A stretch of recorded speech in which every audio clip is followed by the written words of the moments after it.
Welcome to Therapist Confidential, a psychotherapy.net podcast. And now, here's your host, Travis Heath. Welcome back, everyone, to the Therapist Confidential podcast. You might be thinking, this is not Travis, and you'd be right. But he's here, don't worry. Travis, say hi to the people so they know they're in the right spot. Hi, what's happening? Well, today's episode is going to be a little different. It's called the Therapist Confidential Takeover, where the interviewee becomes the interviewer. Oh boy. So I have to answer all the questions. I like asking the questions. That's the easy part. I just get to be curious and ask questions, and there's like not much responsibility. So you're making me answer them. Yes.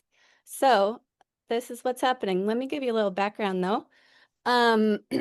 So my name is Lisa Forbes, and Travis interviewed me this summer. I don't know what number episode it was, but on narrative play therapy. And okay, so backing up a little bit, I'm a huge Travis Heath fan, and I read all your work, seen like a ton of your webinars, read your book, articles, all the things. And the other day, I've listened to every single episode of this podcast, by the way.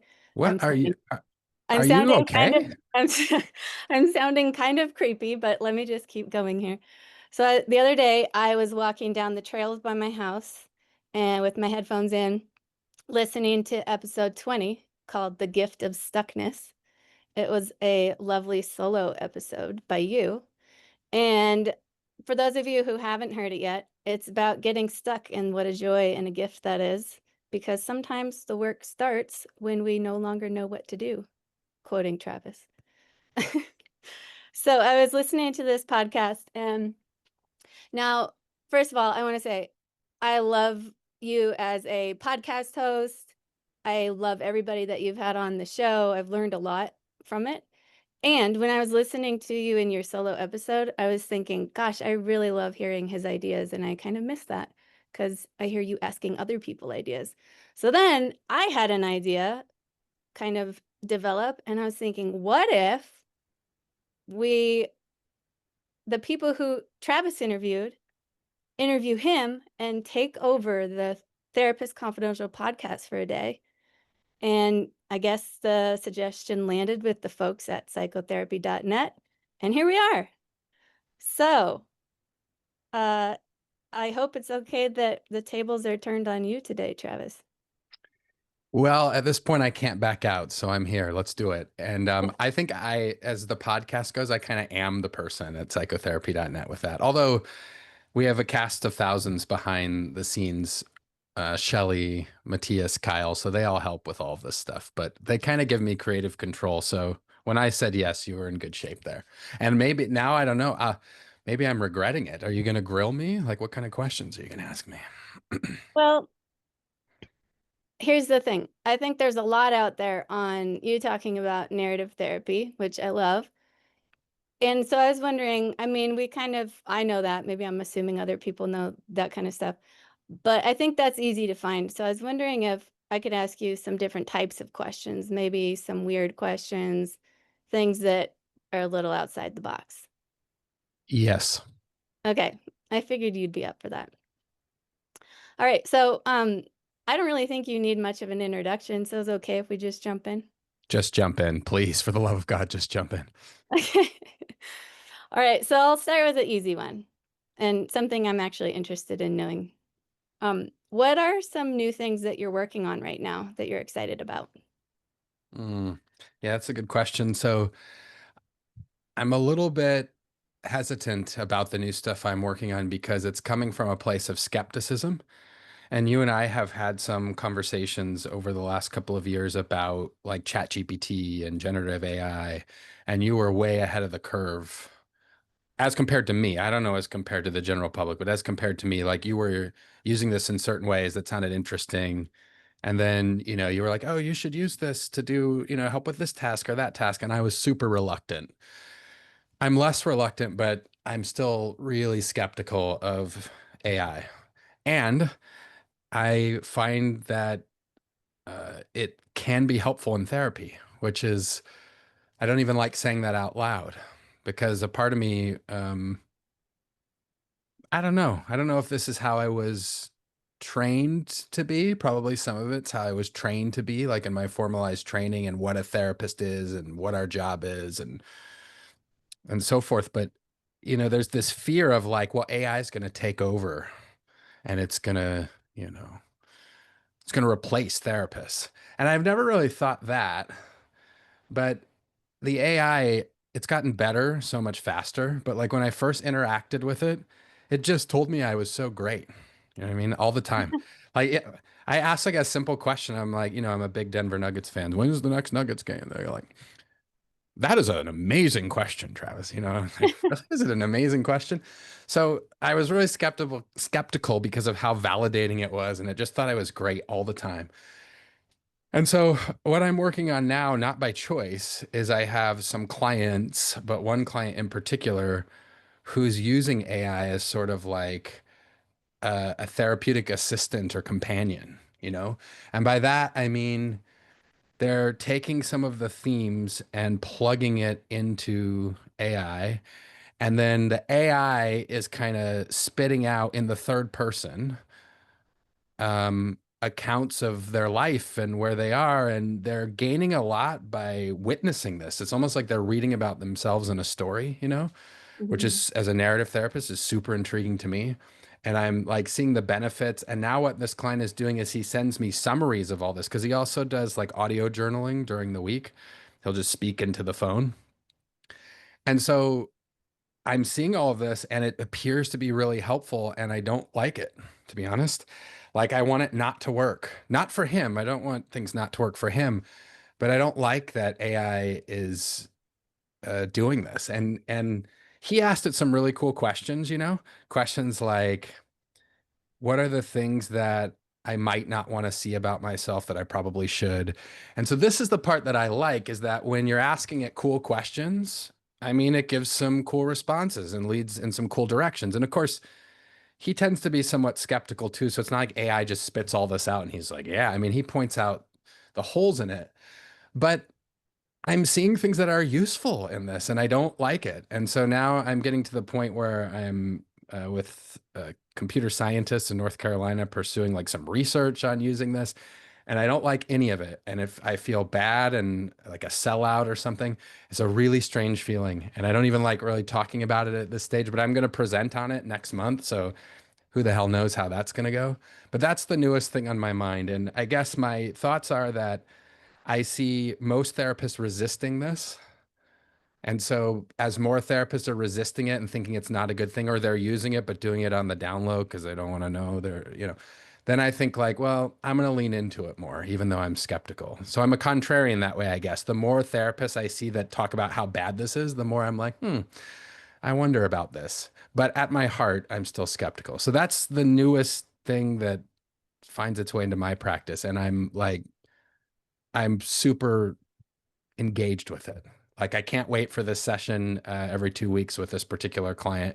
There are other clients that are using it in ways that are a little scaled down, but I just imagine this advancing and I wonder what's going to happen. And that part's exciting because I don't know what's going to happen. Maybe it's going to implode. I don't know. And maybe I'm unethical for doing all of this shit with AI. I don't know. The people can tell me all the ways that I'm unethical or bad, and I'm okay with that too. But yeah, that's the newest thing that um, uh, that I'm having a lot of tension with, but am interested in. Mhm.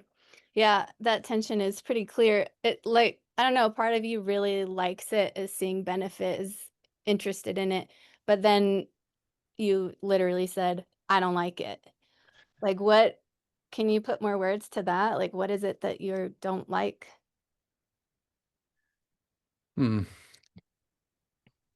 Yeah, I mean, I guess, and this isn't at all what this client is doing, right? So I got to specify that he is not having this reaction. Actually, he's very critically engaged with it.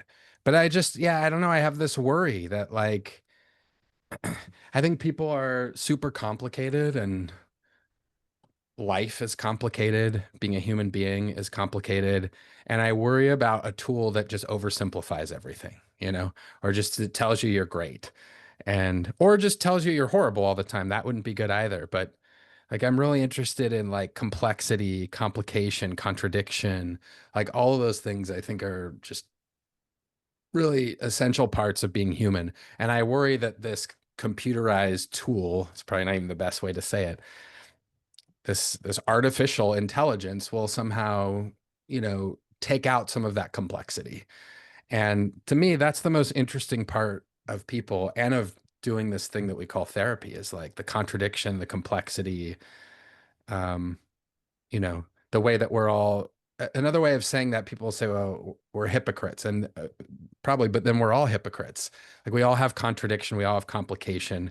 And I'm just worried that it'll oversimplify things. And I must say this latest edition of the Chat GPT, I think it's 5 or whatever, like it was a lot different than even the last one. And the one where you talk to it, I don't do that so much, but I'm messing around with it for a presentation that I'm doing next month with the where you talk into it. And the way it talks back, I'm like, damn, this sounds different than even like a month ago when I was practicing it. So I guess that's another thing that is interesting but scares me is that it's all moving so fast. And I don't think any of us know like exactly where that's going to go. And so I just worry that it's going to simplify human beings. It's going to be like a conduit to neoliberal thinking. And it's Mhm. just going to be like this neoliberal bot that gets us to become better capitalist citizens. And then we're not even going to question it. And yeah, so it's like some kind of dystopian novel for me at its worst. But I guess at its best, I could imagine it being like a useful companion for people. And at least for the way that I work, I could imagine it being helpful in people witnessing themselves, in ways that they actually are that they might otherwise miss. So I see potential for it in that regard. But yeah, a lot Mhm. of contradiction, complexity, and confusion around it for me. Yeah. Yeah, I think it's less the artificial intelligence and more how people use it is what I'm hearing from you. Like if you ask it good questions, it'll help you, give you guidance, give you good things to think about. But I don't know. I think what I'm hearing is like you worry about how people are going to use it and it can simplify things and it can, I don't know. That part I think is the hard part for me is like it is super positive, so when I talk to it, I've actually asked it, "Don't tell me what I want to hear, tell Yeah. me like, tell it to me straight," and it does a better job, but if I don't ask that, it's gonna be like, "Oh, that was the best thought ever, you're so wise." That's so interesting how that's the default mode too. And I think you're helping me realize something just now listening to your reflection, which is that yes, I have all of these worries about AI, about therapy and beyond, probably some of the common worries that a lot of people have. But also, I think my worry is that we are, I, I'm not exactly sure why, because I'm thinking about this right now in real time, but I feel like as a society, let me just say in United States, because this is where I'm from, so I can't really speak about other places, but in United States, it feels like we're losing the ability to ask good questions. It feels like our questions are becoming more simplistic. It feels like we're not even asking questions. It feels like what we're doing a lot more of is just judging and making assertions about things and not asking questions. And so maybe part of what bothers me about this isn't just the AI. I do have concerns about that. But it's that somehow as a society, we're losing our ability to ask questions. And hell, you and I've talked about this before.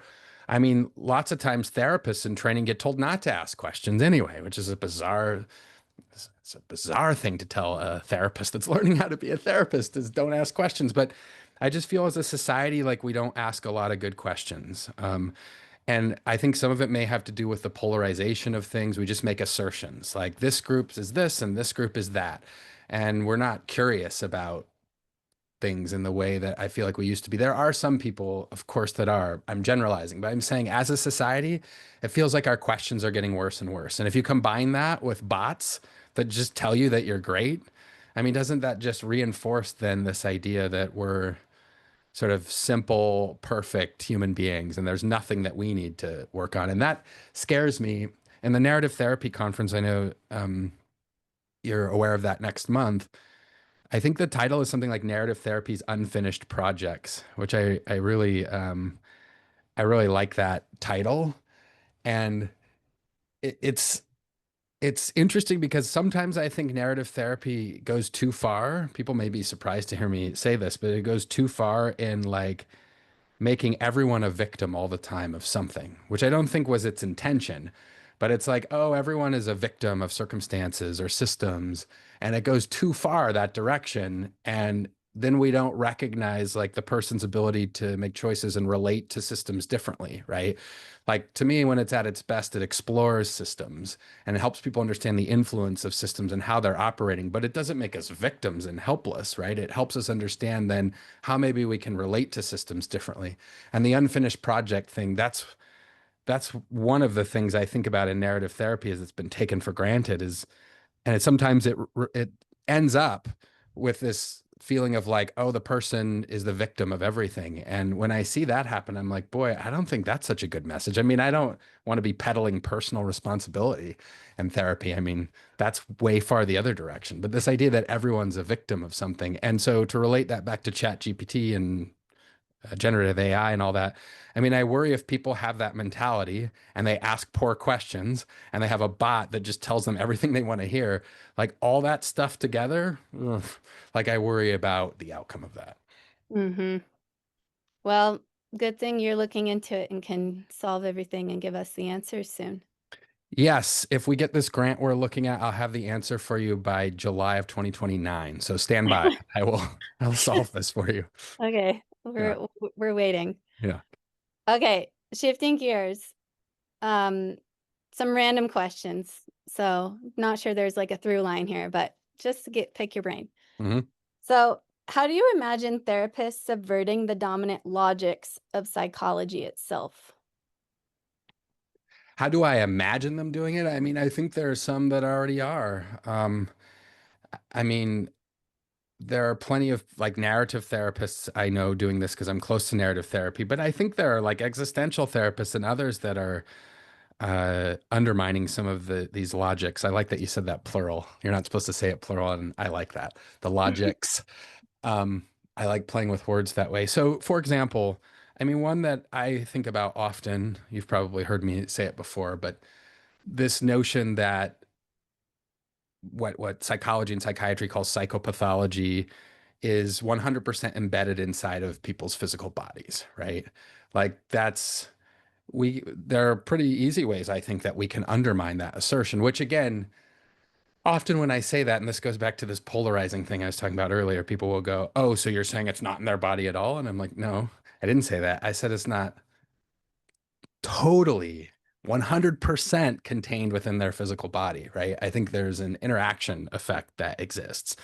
And so I think sometimes it's, you know, taking things that look like dichotomies, it's either in the body or it's outside of the body. And it's kind of obliterating those and saying, like, well, some and some, right? And maybe it's some other place that we don't even understand. Psychologists will hate this, but, what about things like heart and soul? And I'm not smart enough to understand any of that. But it does seem like there's something that goes beyond just our thoughts, right? And even just our feelings. There's some sort of essence or something. I mean, philosophers have described this all sorts of different ways. So, psychology, in my mind, doesn't tend well to that. Psychology tends well to thoughts. Psychology tends okay to feelings in a limited way, I think, but mostly thoughts. And psychology tends really well to like individualist psychopathology, and that's why I think psychology has tended really poorly to things like racism, for example, right? Because racism, as I make sense of it, exists largely in a systemic way. And so when you try to make sense of something in an individualist way that's systemic, you can't deal with it really well. So what psychology has ended up doing is basically going like empathizing with racism, which, you know, there could be some value in that. It's not that empathy is always a bad thing, but probably we could go further than that. So I think you just start identifying some of the biases and the logic of psychology. It's individualist. It tends to be more cognitive and biologically based. Again, I'm making generalizations, right? There are always exceptions. It tends not to be able to account for things like heart and soul or some sort of larger essence. I'm not religious at all, by the way, just so people know, just to be transparent. But I think psychology does a really poor job welcoming in sometimes different systems of meaning that exist, like religion, for example. I mean, it doesn't really matter if I'm religious or not. As a therapist, it matters the person that's sitting across from me and how they make sense of the world. So I just think that, and your question about subverting it. So I think first you identify what are some of the biases, and then hopefully we think about those biases and we think about them critically. And then we can think about, like, are there specific groups of people or even just individual people we serve that these biases um, aren't particularly helpful for, right? And I think there are, uh, particular groups, like minoritized groups, underrepresented groups, historically, that psychology wasn't made for us, and so it may not be as effective for us, generally speaking, right? And then also outside of like sociocultural sort of demographic variables, I mean, sometimes just one off for people, it's like psychology is not making sense at all. And we're also talking about, for me, I'm talking about psychology and then I'm talking about therapy, right? I mean, when we talk about psychology, we could be talking about social psychology, experimental psychology. I'm, of course, thinking more of like clinical counseling psychology, right? And I think there are like one off people frequently who have been to a bunch of therapy informed by ideas of psychology and psychiatry, and they're like, this shit's not working for me, you know? And it may not be because they're a member of an underrepresented group, although they may be, and that may be part of it. And psychology, when I say underrepresented, if you look at psychology, almost everyone is underrepresented. White women are certainly not. You could even make the argument that by the numbers, white men are underrepresented in psychology. Now, I don't think their ideas and influence are underrepresented. I think their ideas and influence are overrepresented, but as a group, they're an underrepresented group, right? So representation, I think, does matter to a certain extent. And you just have people that one off, whatever their sort of demographic variables are that compose their identity, it just doesn't work for them. It just doesn't align with them. So then how do you subvert it? Well, I mean, I think the people with the most power are best positioned to do that. So I think it's great when academics or therapists, so academics because they're training the next generation of therapists, or therapists with some kind of platform, whatever that platform is. Some people get lots of speaking sort of gigs and they do lots of workshops or whatever. But I think that's at the front lines of subverting psychology. Someone with some degree of power. Now, I love when students do that, of course, like creating environments where students can challenge dominant ideas, I think is great. But usually to do that, it requires someone in a position of power to create a space for that to happen, right?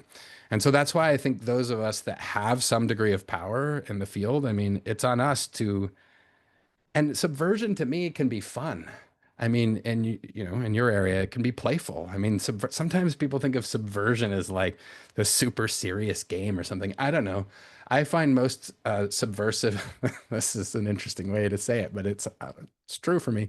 I find most subversive activities to be really fun and playful. Like, so if I'm facilitating a class or a workshop or whatever, and we're talking about subverting ideas, rarely is it like super serious. Sometimes it is. Maybe a particular topic is serious, but I often find it to be really fun. And so if you can make it a little bit fun and it's not all like serious and militant all the time, and you have people in positions of power that are facilitating that, not just psychology, but I think you could subvert anything. It makes me think of Foucault's idea of like, we should be challenging. I mean, who am I to quote Foucault? Foucault is much more eloquent than me. So this is my botched version of Foucault. But, like, we should challenge dominant systems just for the act of challenging them.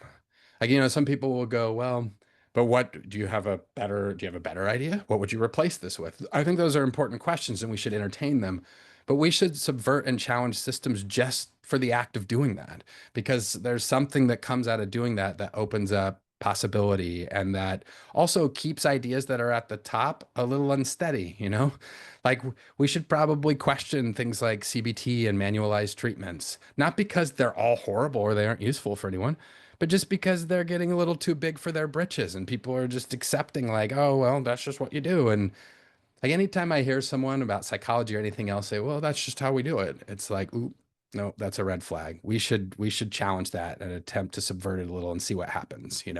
And by the way, I think this is true about my own work also. I think that's true about narrative therapy. I mean, the book we wrote in 2022, that was part of the book, was like, for people that don't know much about narrative therapy, they might read the book and think, oh, no big deal. I mean, not everyone likes that book. There are some narrative people that really don't like some of the ideas in it, which is fine. And by the way, that work, I don't know if it's today, tomorrow, or in 10 years, that work will need to be subverted too. So Mhm. someday, all the stuff that I'm involved with, someone needs to come along, especially, I mean, maybe it'll fade away into mediocrity and no one will care. But if it Mhm. comes up to a point where people actually care, then you know what? You should challenge my work and I'll do it with you at a certain time too, because it gets old and uninspired. It gets stale and we need to subvert it, to your point. So that's a long Mhm. answer, but I think it's a really good question. And there are a lot of moving parts in the answer. Yeah. Well, you mentioned, you kind of alluded to this, but I'm wondering, do you have an example of the most subversive thing you've done or that you've seen done in therapy? God, that's a really good question. The most subversive thing that I've done or seen done. God, that's tough. I don't know if it's the most subversive. I'll give you some subvert. Here's the thing about that. Sometimes sometimes the stuff that I'm doing doesn't seem all that subversive to me. It really doesn't. Like, I'm not saying that to look radical or something. Like, it's weird because people will go, "Oh, that's so radical." And until somebody says that, I'm like, "Really?" Because to me, it's like not feeling that radical. So, what the story I'm about to share, it does, to be honest with you, it didn't, at the time that I was doing it, it felt fun.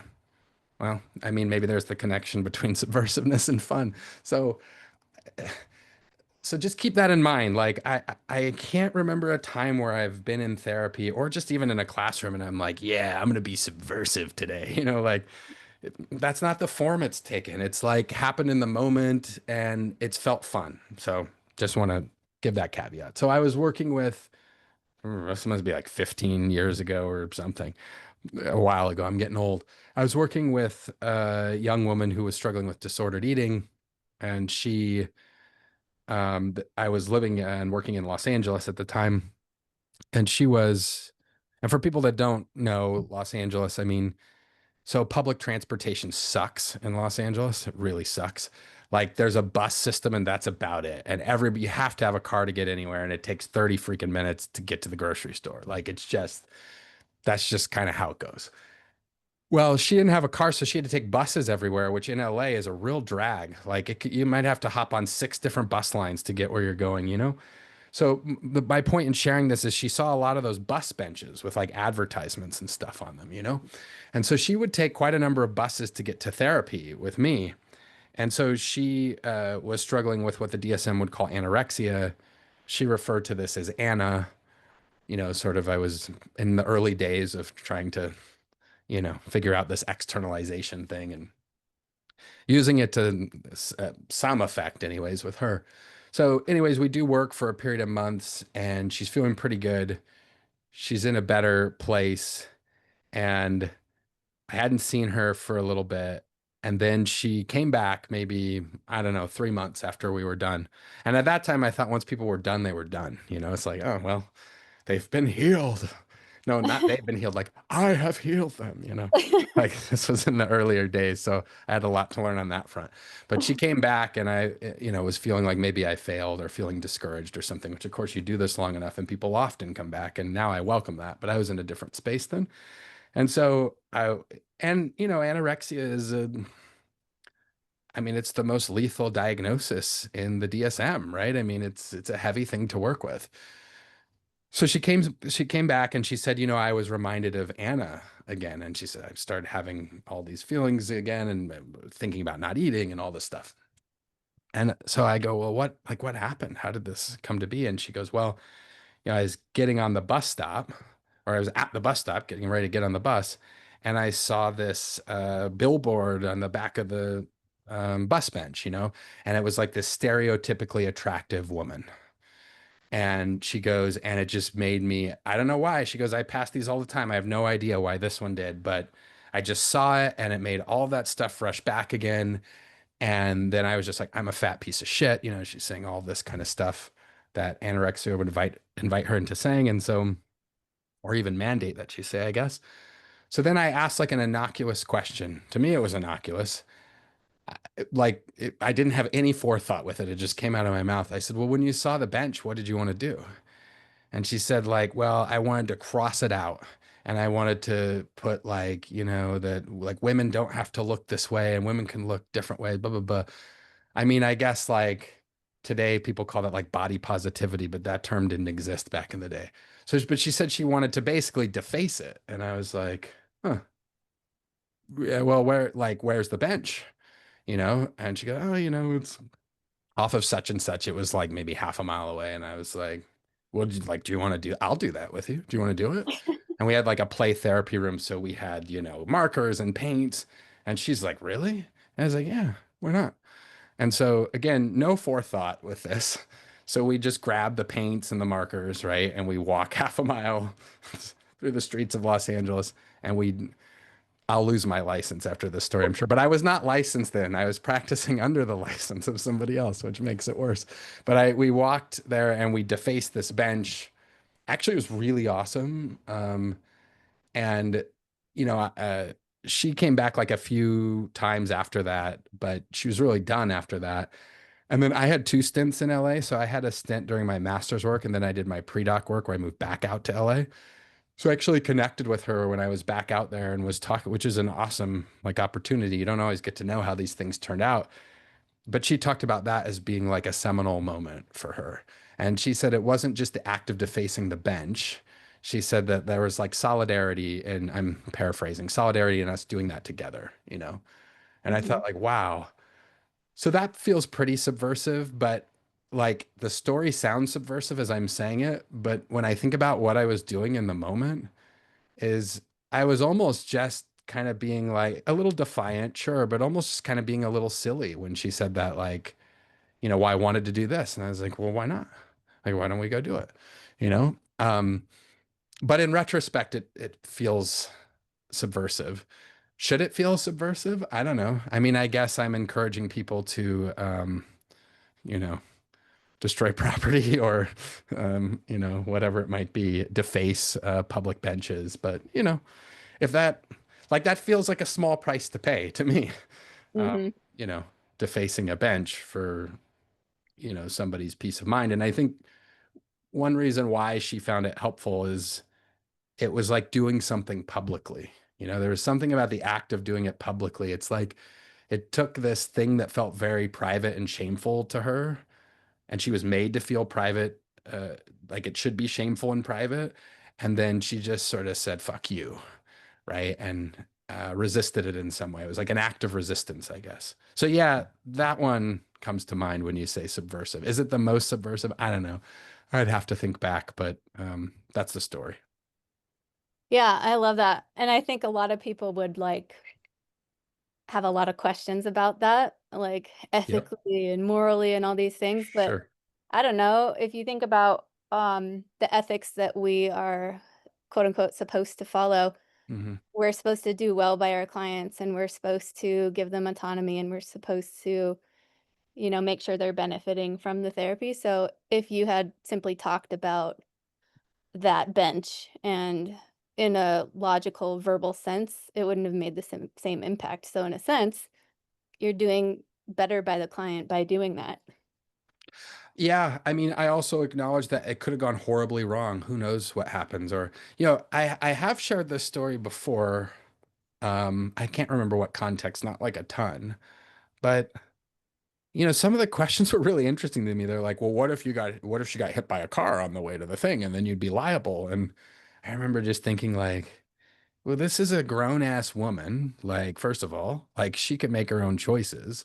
So that's weird. Like it feels like infantilizing or something that I'm gonna think about that. And moreover, like this is what like the statistical chances of that happening are low. Like if that happened and it ended up being my fault, I guess I drew the short straw. You know what I mean?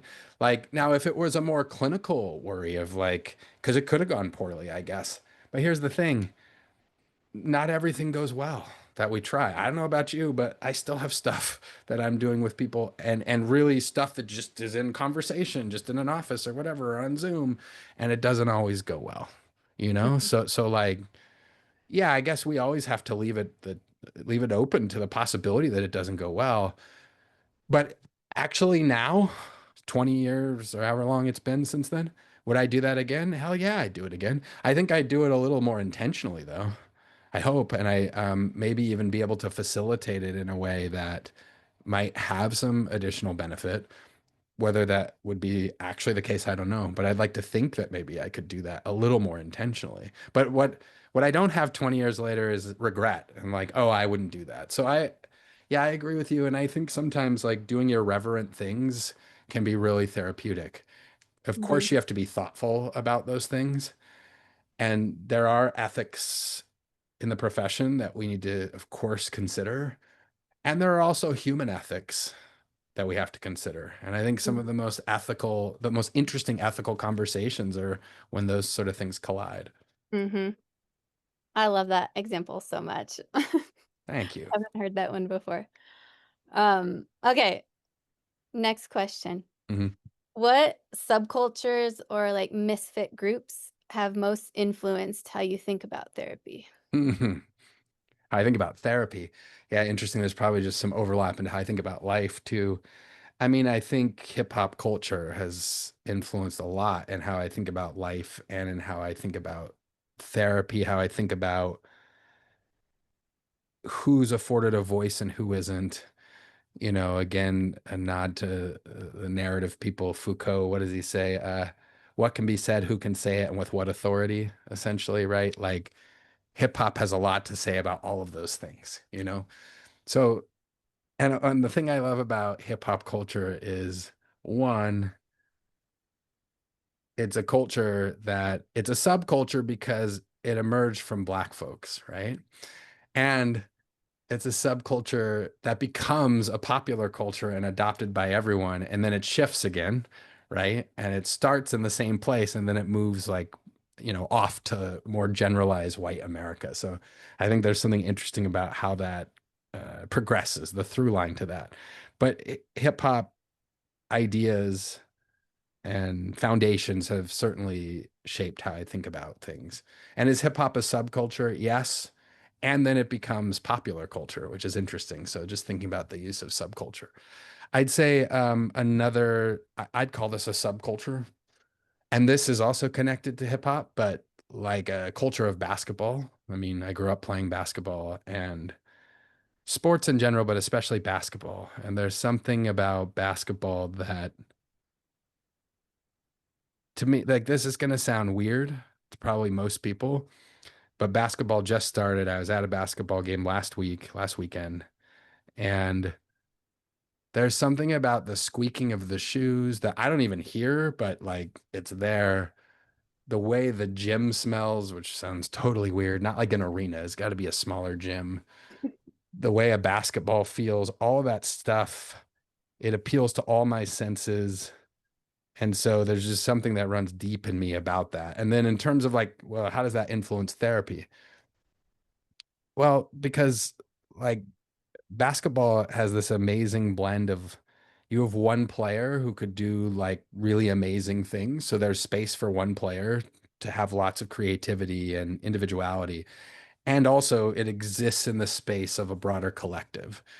And so there's this interesting tension between, you know, if one person takes on too much, you know, even if they're really, really good, the team's probably going to suffer. But if one person defers too much to the team or doesn't play their role within the team, then the team suffers. And so there's like this great dynamic. And so basketball to me, there's interesting lessons about like individuality within systems, creativity, um,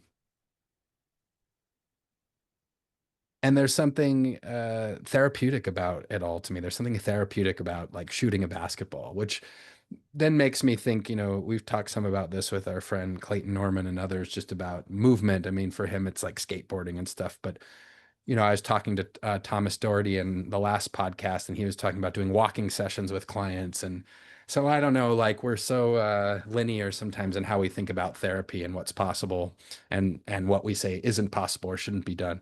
So hip hop for me, basketball is definitely another subculture that influences me.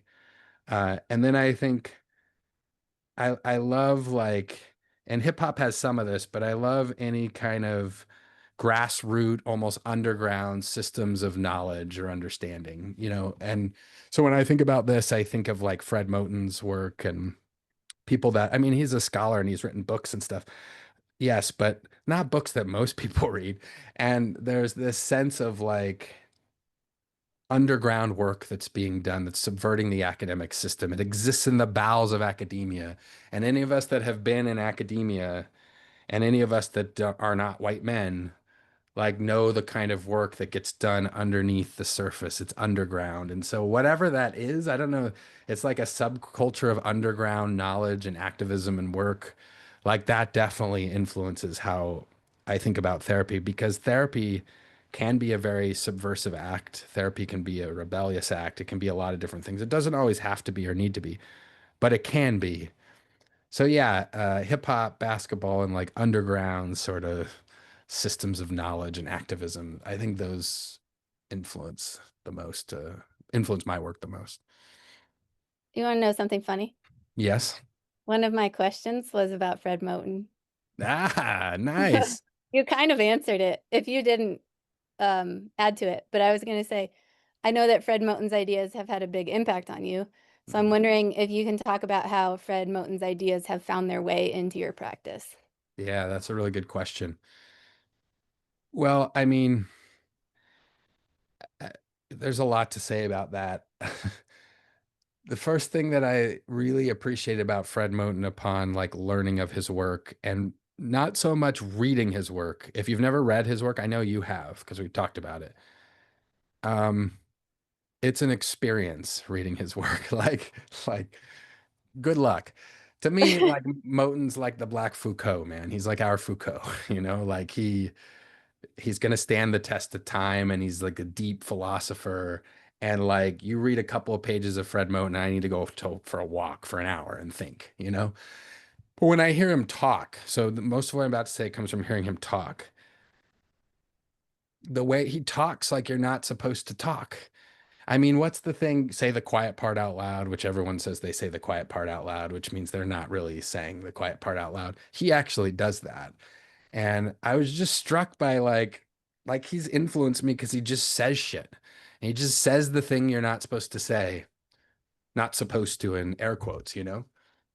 And that you're asking how his ideas made their way into my practice. First of all, it's just as a way of being. Like I've noticed myself just saying things, like just more directly with people. And I think that's influenced by him because he doesn't mute it, you know? Um, so I love that. Uh, I love his idea of like the way he thinks about there being no home, you know, that we essentially don't have like an actual home. And I love that idea because we live in such a capitalist society. And of course, he's not just talking about it physically, but it's this idea that we're almost nomadic in how, you know, we move through the world as humans, but capitalism convinces us we have this home and we spend all this time making money and having like a physical home, but also building these other things that like are illusions of safety or something within the culture. And I love the way that he just challenges that notion and that essentially like, you know, we don't actually have a home.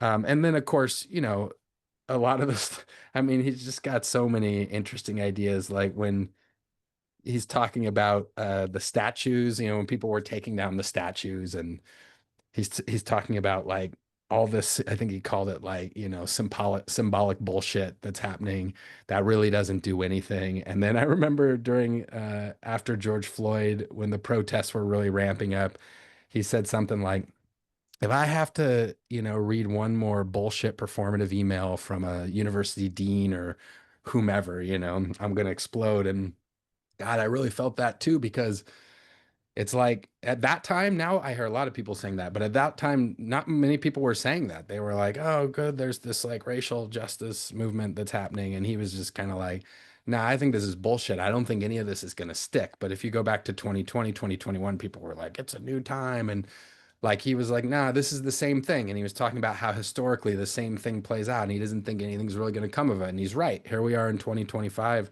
I don't hear any. Actually, it's been reversed. Like it feels like Mhm. it's going in the opposite direction, right? Yeah. And so there's something about how he recognizes all of that. So anyway, I think about all those ideas and then I think about my practice and like speaking the unspeakable, you know? Hmm. I think that's an important part of what I learned from Fred Moten. And then considering systems and history, the last thing I'd say is contradiction. He talks about General Baker and he says something like, I won't get it exactly right. He's way more eloquent than me, but he says something like, talking about existing in academia, he says, how do we work for the system that we also work against? And he goes, I'm not saying that's not a contradiction, but it's a contradiction our ancestors have long lived with. So who the fuck are we to opt out of that? Hmm. Oof, God, I love that. I think about that quote almost daily. I think about it in my academic work and my therapeutic work. This idea of how do we work for a system that we're also actively working against? And how do we live in that contradiction? Because if we, it's what's real easy is to just opt out and say it's hopeless. That's real easy. Or the other part that's really easy is to just say, like, I'm going to go with what the system's doing, you know? And what he's saying is like, no, you have this tension between the two, and you have to find a way to work with what you're still actively working against. And in therapy, I think about this often because you're asking how it makes its way into my practice. I mean, people have to survive. They have to find a way to exist in this late capitalist society, right? They have to find a way to make money. They have to do all of these things. They literally have to, or they'll die, right? This is how the world functions. But we can note that people have to do that. It's essential, but also we don't have to give in then and say, well, just become a perfect late capitalist citizen. We can also push back simultaneously. Like it doesn't have to be one or the other. So Hmm. that influences my therapeutic practice a lot. This idea of working against systems that we're also working against. Like when Hmm. I do keynotes and stuff like that, that's where people try to trap me, the people who have different ideas. Like, well, but so if you're working against the system, are you just going to obliterate this whole, how are you going to do that? How are you going to change the whole system? Blah, blah, blah. Which, of course, I've made no claims that I'm going to do any of those things. But that's where this idea of, working for what you're also working against makes a ton of sense to me. And people don't like it. They don't want to be in that space of contradiction. But I think Fred Moten's invited me into that. So I'm very thankful for that. Someday I hope I get to meet him and that would be fun and just Yeah. have a beer with him, as they say.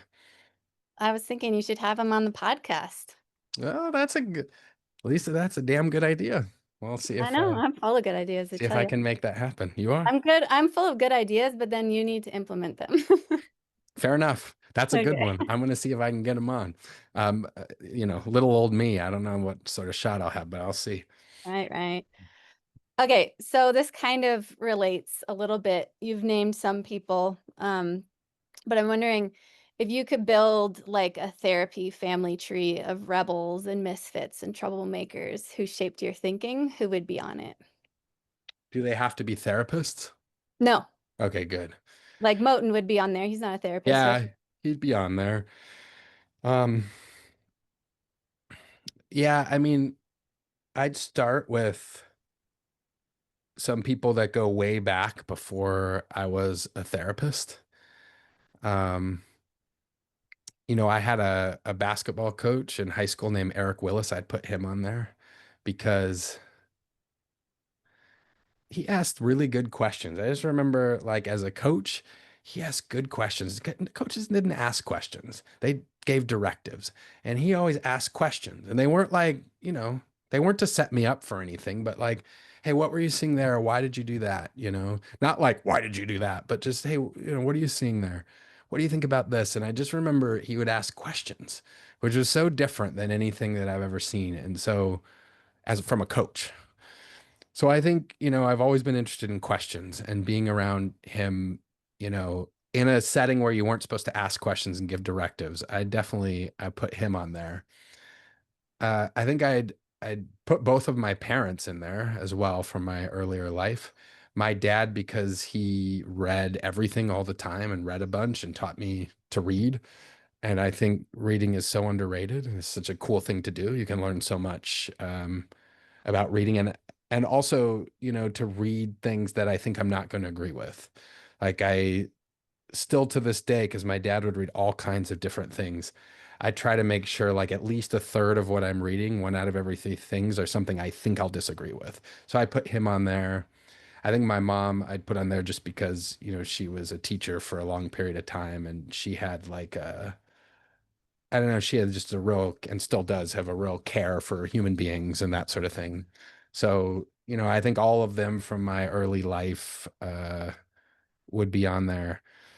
And then when I start thinking about like more professional, like professionalized therapisty or philosopher sort of people on there, I mean, I would put Irvin Yalom on there. His early work, uh, not his early work, but his work early in my career deeply influenced things. Like I saw the way he talked about clients and stories that he wrote, or case stories, or whatever you want to call them, was so much different than anything else I was reading.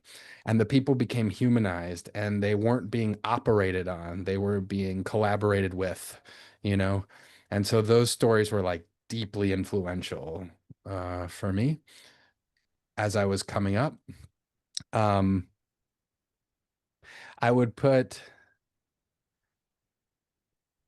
I would put one supervisor I had at UNC on there, Sean O'Halloran, and I'd put her on there because I was trying to do narrative therapy when I was in my PhD program. People were like, basically said, no, you can't do it. Like it was, 2004, 2005. Or like, this isn't, sanctioned by the APA, all that kind of stuff. I was doing it anyways.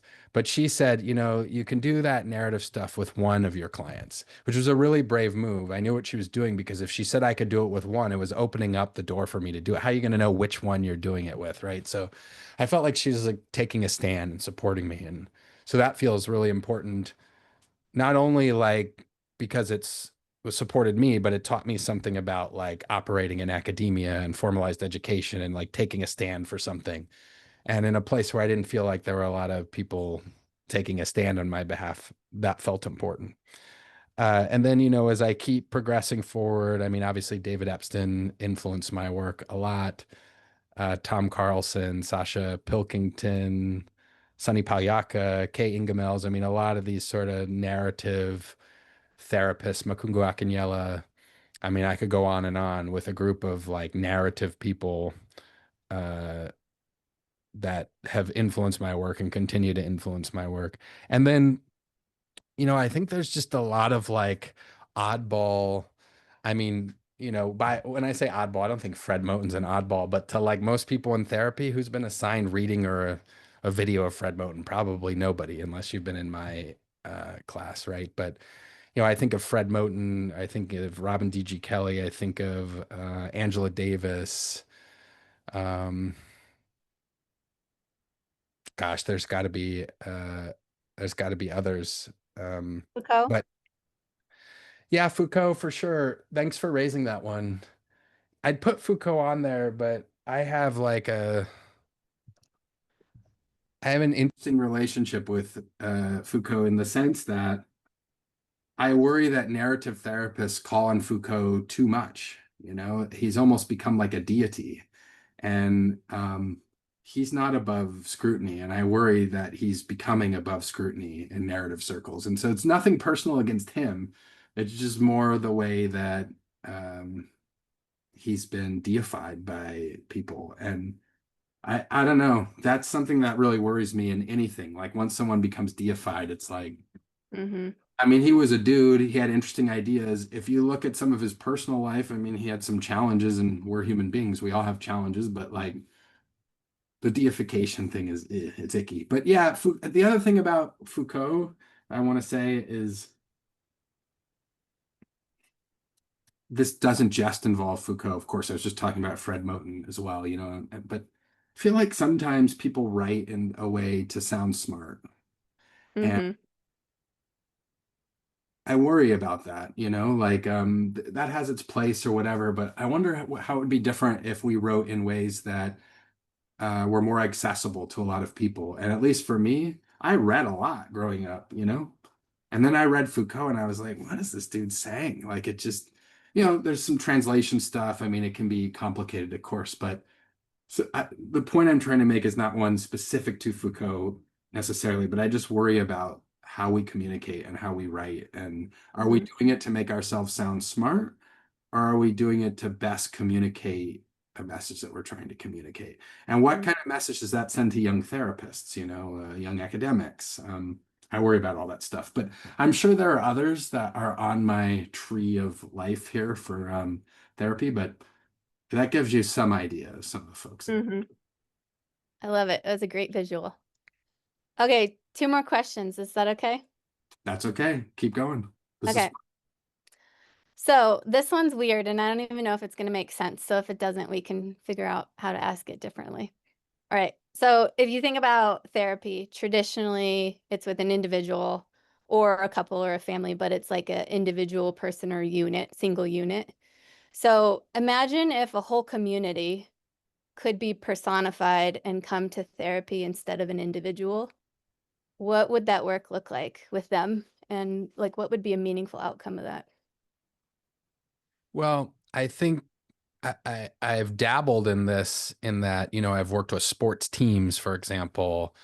Um, you know, it's a relatively small group. Basketball teams are, 15 people. Well, you add coaches and other, maybe you get to 25 people or something like that. So, but that is a community.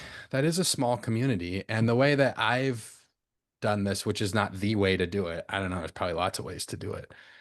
But, and I work with couples often this way too, is to try to get a voice of the team or of the group, of the community, of the couple, whatever the group of people are, rather than like individual voices. And that's really confusing for people at first because they're like, we don't, at least in the United States, we don't tend to think that way. We tend to think about, well, you have a voice and I have a voice and everyone has a voice and I want my voice heard too. This is just how we're raised and that's how I was raised. And so it's like a hard thing to do differently.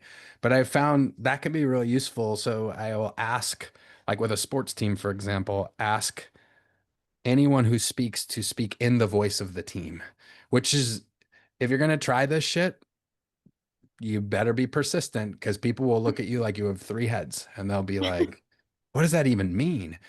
And for me, like what I used to do with stuff like this is back out. And I'm a smart enough dude. I'm smart enough and I can speak pretty well that I could like find my way linguistically out of that and into something else and something that felt safer to me and that I knew would probably have some effect. And so I've tried to stop doing that as much as I can. And actually, when people give me that look of like, what are you speaking the voice of the team? Like, what does that even mean? I've almost like trained my body to like that feeling because what is going to come up next is something that's going to be different and potentially impact them in a new way. Or maybe sometimes it doesn't. I don't know. You always have to I reserve the right to be wrong and to fail at all times. Like it may not always work, but I found that when I usually take those risks, the outcome often ends up pretty good. So if I was working with a community of people, I mean, I guess some of it would depend on what they're hoping for. So I'm always interested in like, what are we hoping for? But if you're working with an entire community, people may be hoping for different things. And so what I'm trying to get is like an aggregate of all of that. And one way that I can do that is by saying, if the community had a voice. And what's cool about that is that it forces them to think outside of their own position. They have to leave their own position. That's what I like with couples too. When I ask about the relationship, it then is like, it's not just what I want. And it's also not just what the other person wants. It's like, what does the relationship want and what's nourishing to the relationship? So it's a really weird practice. It feels less weird to me now because I've done it for several years. But gosh, for the first couple years of doing this, I was trying this out on like college sports teams maybe 7, 8 years ago. I was first time I was trying it. Oh man, it did not go well. Like I abandoned ship so quick, which is somewhat embarrassing to say, but I'm just being honest. And that's often been the case when I've tried new things, is that I'll find a way through my words to move to something that feels safer and they won't even know what I really did. Mm-hmm. So if people want to try that sort of thing, just be prepared that, you may, you'll get a lot of weird looks. People will say, this is weird. People will say, I don't know what you're talking about. I don't know what you want me to do. And if you can move through all that stuff with people, sometimes on the other end of that is something really cool. So if I was working with a community, that's what I do. I just want to say one more thing. Also, I think it would be more interesting if we diagnose systems rather than people, not diagnose communities. You asked about community, but just diagnose systems. Mm-hmm. Like what if we created a DSM for systems and we diagnosed the systems with things, which again, I'm not trying to exonerate all human beings or say human beings never do bad things or human beings are always victims. I'm not trying to say any of that, but I am saying like, it would be interesting to me in this spirit of working with communities if we diagnose systems and how they influence communities. So Mm-hmm. maybe in our free time we can create a systems DSM. Yeah. I love that. Okay. Because you said all that, I have one more question Please. before the other one. So as you were talking about the voice of the community, Mm-hmm. I love that idea. And then I'm like, well, wait a second. How's that different than like, if we'll use a narrative term, like the dominant discourse or the dominant narrative or the like norms of the group that kind of are oppressive to some people or Mm-hmm. force people into a way of being and thinking that doesn't fit for them. So maybe I don't have enough context. How do you see those two things being different? No, it's a really good question. Well, that's where it goes back to what are they wanting, right? And so if I was working with and community is such an interesting word because you could have like a macro community, like we are the community of United States of Americans. I hate saying just Americans because there's lots of Americas, but anyway, we are the community of United States of Americans, or we are the community of Black folks who live in Otay Ranch of Chula Vista, California, right? So like part of that depends on how we define community. But if you have a larger definition of community, and what I was hearing was, and with sports teams, I actually hear this pop up sometimes, and this can be fruitful. I can hear that the voice of the community is varied, right? Or the voices of sub communities are emerging within the community. Then I'm interested in like, what are those different voices? What are those different sub communities and what are the voices that are involved with that? Like that happens all the time with teams, right? You see, I mean, you've been involved with sports teams. You can see where teams fracture, where, they triangulate all the great psychologized language, right? You can see all of those things. And so sometimes then you're having like sub community voices. And then when I've had that happen, I'm often interested in like, well, what are the voices that carry more weight, right? And sometimes I have to kind of deduce that on my own. Sometimes I can ask it directly. And then I'm interested in like, now if it's something like racism, that might be a different conversation. I've never done this with like a community, I've done it with teams and groups, right? But not like a whole community. So that would be really interesting. But if it were something like racism, that wouldn't be something that I'd just be like, well, let's give equal voice to the racists, like that probably wouldn't be so good. But if it's just that there's conflict or people are having different perceptions or feelings about something, and then there's sort of like sub voices that exist, having a conversation between all of those and then finding out like, has there been some sort of transgression that's happened that needs to be dealt with, right, et cetera. Mm-hmm. It kind of depends, like on what the particulars are of what's going on. But I think I understand the basics of your question, and I just sort of tend to what's in front of me in that regard. And if Mm-hmm. there are sometimes like with teams, I actually think this is a really important part of the work that I've done with teams. Sometimes there can be different voices. Not everyone has to agree. Like working with a romantic relationship is a little different than working with a team. You know what I'm saying? Because like they don't all have to be best friends at all. They don't even all have to agree on things, right? But they do have to find a way to coexist within that community and make sure that, I mean, what is it that they're wanting? That everybody's voice has a space? Okay, well, we can try and make that happen, right? Sometimes that's what they're wanting. Sometimes they're just wanting to vent and get out whatever it is that they're feeling. And once they have it out, that's fine. But you have to establish, I think, like, what is it that you're going for within the group? Whereas, like, working with a couple feels different to me. Not that couples always have to agree on things, but it's like there are probably certain things they do have to agree on that a sports team would not have to agree on.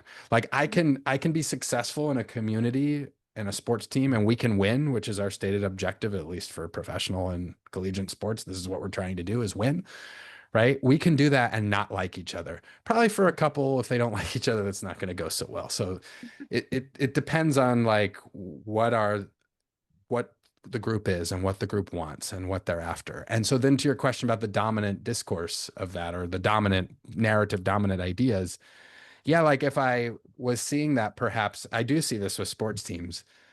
It usually happens at the top with coaches, where coaches are like, well, I treat everyone the same. And I'm like, hmm,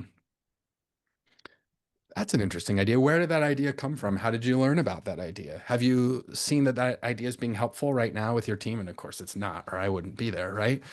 And so there's a dominant idea that everyone gets treated the same. Now there are certain ways in which everyone should be treated equally, or at least with equity, maybe is a better way of saying it. But to treat everyone the same is ridiculous. That would be the worst thing you could do as a coach, right? I mean, I might yell at one player and they respond better, and I yell at another player and it triggers some sort of trauma response in them and they completely shut down.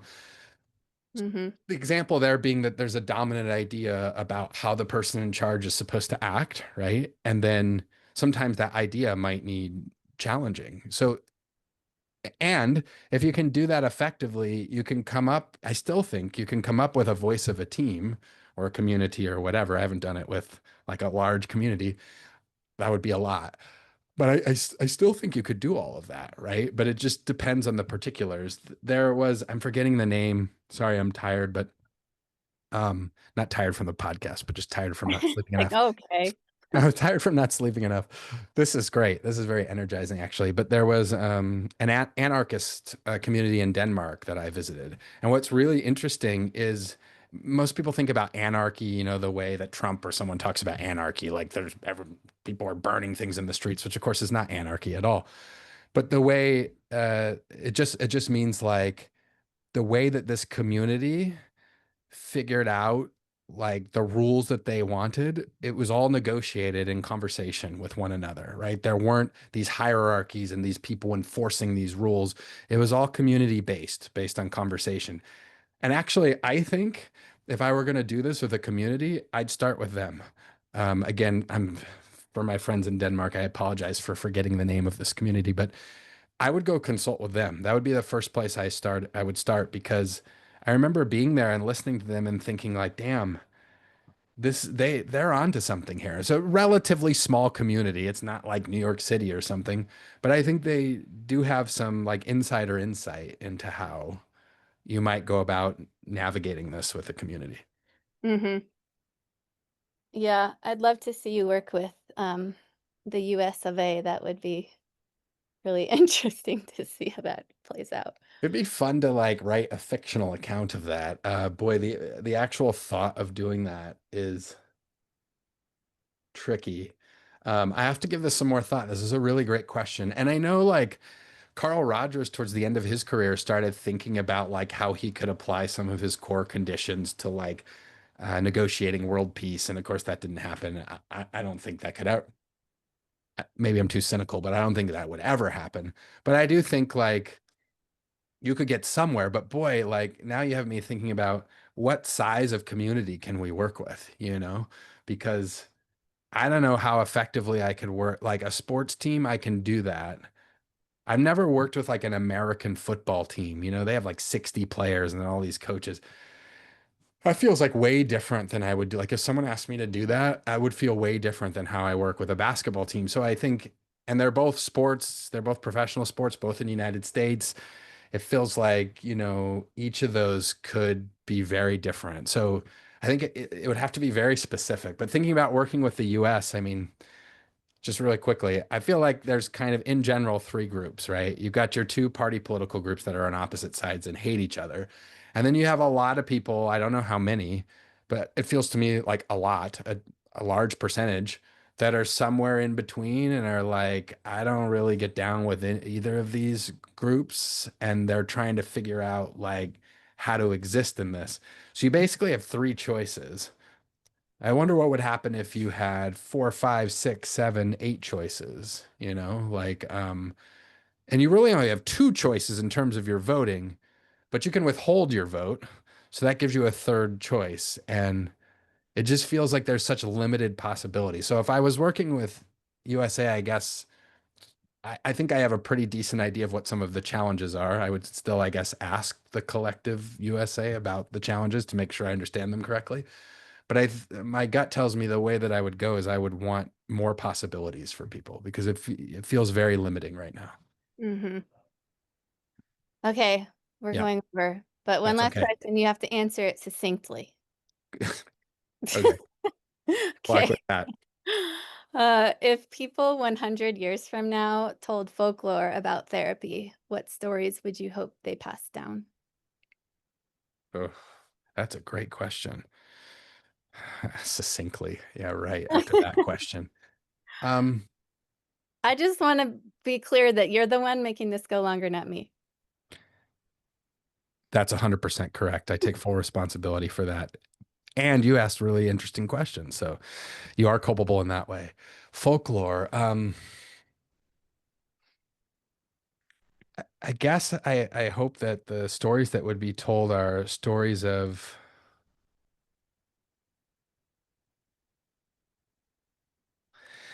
the kind of stories that have like a visceral felt sense of people feeling like they found themselves and they found the way that they belong in the world and how they get along in the world. You know, those kind of stories where someone like goes on a quest of some sort or whatever, and it can be really difficult. And it's not that at the end, at least the good stories, all the problems go away or whatever, but it's like the person at the end has a better sense of who they are and they have a better sense of who they are in the world. Like those kinds of stories, to me, that's what good therapy is. It's like people can actually see themselves and witness themselves, at least to some degree. And then they get a sense of who they are, or it helps solidify who they are. And then that helps give them a sense of how they can best relate to the world. And there's this sense of like, I think there's a sense of comfort in that. And it doesn't mean that the world's a great place or that you always feel good or any of that stuff.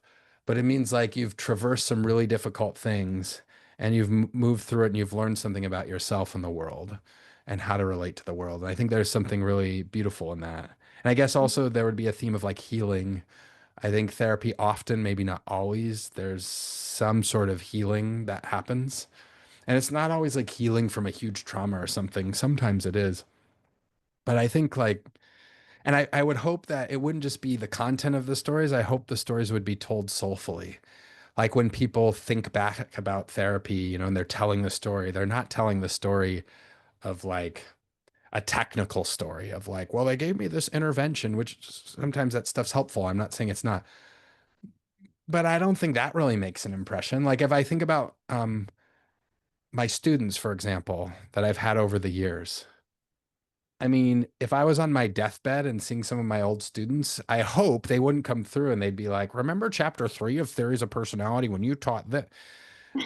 No, not that. I hope they'd have like a felt sense of who I was and like something that we did together and that, you know what I mean? There's like a visceral, soulful feeling to that. And it's not so much about the content. And I think as therapists, and I'm guilty of this too, for sure. Sometimes we get so caught up in the content of what's happening and we're missing like the bigger feel of it. So some of it would be content based, but I hope it would be like 100 years from now, the way people told stories about therapy. They were inspired stories. They were uh, stories that you could feel. That story you can feel in your gut.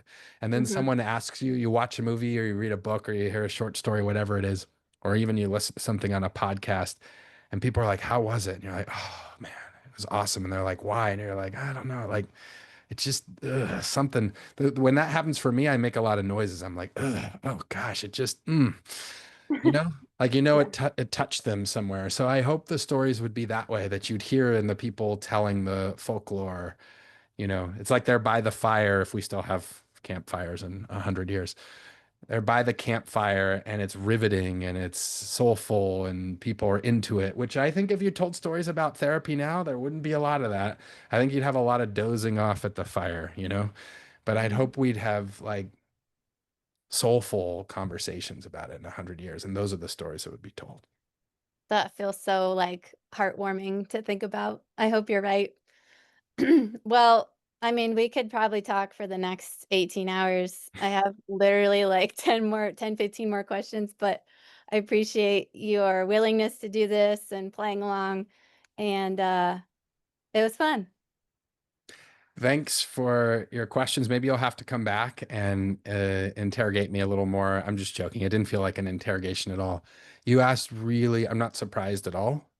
And you asked really good questions, and they really have me thinking, and not just thinking, but I'm like feeling better than I was before this conversation. And I'm feeling inspired and full of like ideas and movement. And so those are all the signs of good questions to me. So I really appreciate you asking those and keeping me honest, making me respond to some thoughtful questions rather than me just asking those of others. Yeah, you're just behind the mic all the time. It's the best job. I like it. Well, thank you so much. And Travis hates saying this, but I've heard him say it a couple times, so I think I'll probably help elevate your voice here. Be sure, wherever you get your podcasts, go on, give it a like, give it a comment, so more people can reach more people. All right, that's it for today's episode of the Therapist Confidential Takeover. Peace out, everybody.